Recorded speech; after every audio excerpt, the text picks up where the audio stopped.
Weather or not, செய்தாலும் செய்யாட்டியும், இந்த சென்டென்ஸை நம்ம எங்க பயன்படுத்துவோம்? ஒரு விஷயம் நடக்குது, நடக்காமையும் இருக்கு, அந்த இடத்துல தான் நம்ம வெதர் ஆர் நாட் அப்படிங்கிற ஒரு சிங்கிள் சென்டென்ஸை நம்ம பயன்படுத்தி சென்டென்ஸை மேக் பண்றோம். ஓகேவா? ஃபர்ஸ்ட் சென்டென்ஸ் பாருங்க. உனக்கு தெரிந்தாலும் தெரியாட்டியும் நீ இதை செய்ய வேண்டும் அப்படின்னு கொடுத்துருக்காங்க. இதை நம்ம எப்படி சொல்லலாம் இங்கிலீஷ்ல? வெதர் ஆர் நாட் அப்படின்ற ஒரு சிம்பிள் சென்டென்ஸை போட்டு அதுக்கு பிறகு you know about it, you must do it. ஓகேவா? உனக்கு தெரிஞ்சாலும் தெரியாட்டியும் நீ இதை செய்யணும் அப்படிங்கறத எப்படி சொல்லலாம்? வெதர் ஆர் நாட் அப்படிங்கிற அந்த வெர்ப் கண்டிஷனை நம்ம பயன்படுத்தி பேச முடியும். ஓகேவா? செகண்ட் சென்டென்ஸ் பாருங்க. அவனால் உனக்கு உதவி செய்ய முடிந்தாலும் முடியாவிட்டாலும் அவன் உன்னுடன் இருப்பான்னு கொடுத்திருக்காங்க. இதை எப்படி சொல்லலாம்?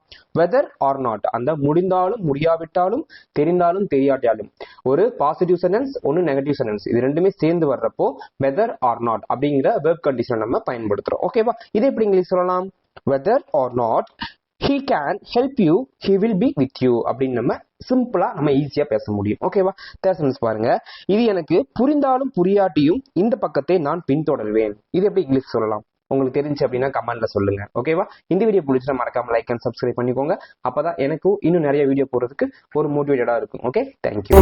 முடியாதது ஒன்றுமே இல்லையே, படியாக்கலாம் தனிகளில்